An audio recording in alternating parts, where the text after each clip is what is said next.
Tai aš esu Ieva Smetonaitė, MB verslo idėja direktorė.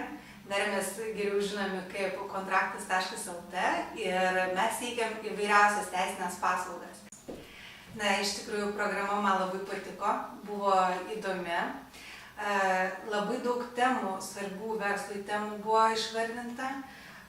Įdomus buvo lektoriai ir iš tikrųjų labai netradicinis toks parinkimo būdas. Kadangi daug tokių temų surinkta į vieną mokymų ciklą, kurios eina vieną paskui kitą. Tarkim, apie rinkodarą, apie verslo strategiją, apie įgūdžių stiprinimą. Tiesiog vieną paskui kitą temos, vieną kitą papildančios su įdomiais lektoriais. Tai labai suintrigavo ir labai norėjom prisijungti.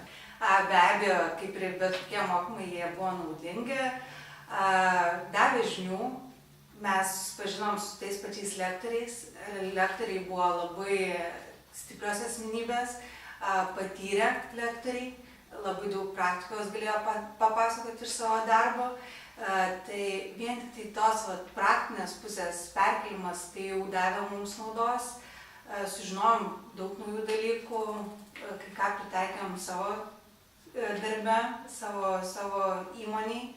Tai be abejo. Davė naudos ir labai tikimės, kad mes pasiimsim tą mokymų programą ir vėl karts nuo karto ją atsiversim, iš kurių lektorių gavom mokymosi medžiagos, tai vėl skaitysim, žiūrėsim, prisiminsim. Visi tie mokymai, kuriuos mes jau gavome, tikrai juos dar esu 100% įsitikinus, juos galima tobulinti, dar išsamiau pasakoti, nes tos temos, kurios buvo paliestos, jas galima nagrinėti ir nagrinėti. Tai aš tikrai, jeigu būtų dar tų pačių temų gilinimas, tai tikrai eičiau į tokius mokymus, nes buvo labai įdomu. Verslo strategijos kūrimas, verslo plano sudarinėjimas, finansavimas, prekių ženklų apsauga, darbuotojų atranka. Tai yra be galo aktualios temos ir keičiantis laikui vis atsinaujina poreikis atsinaujinti žinias. Tai šitos temos, jos yra nemirštančios.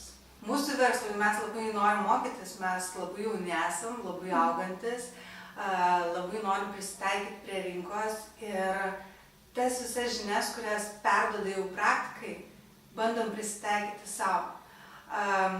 Pavyzdžiui, buvo lektorė Inga Us, su ją braižėm voratinklį. Voratinklį schemą dėliojomės, kaip mūsų įmonė veikia, kurios mūsų stiprios pusės, kurias reikėtų tobulinti.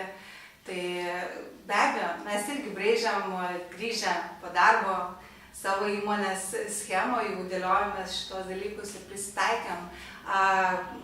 Eglės Pelėninės veidotyros žinios, ką jinai pasakė, tai labai atkreipiam į tai dėmesį atsirinkdami darbuotojus, nes mūsų jau kolektyvas pasipildė 1 žmonėm. Tai labai įdomu. Finansavimo pritraukimas, tai vėlgi berods buvo Stromskio lektoriaus pranešimas. Ne visiškai prisitaikėm savo, bet mūsų praktikoje ateina daug klientų, kuriems galim šitas galimybės papasakoti, perteikti šitas žinias. Tai vėlgi tai yra mums naudinga ir tai naudinga kitiems žmonėms.